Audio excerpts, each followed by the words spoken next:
dek alat jangan ngajak lembah klau bakari kenja alat jangan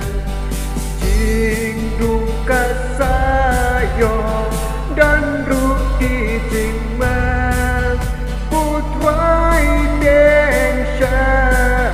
deng shine mami jangan Bleh cuma bleh ke kui pi lembah kan ni ke sur je ruai kepala pensawah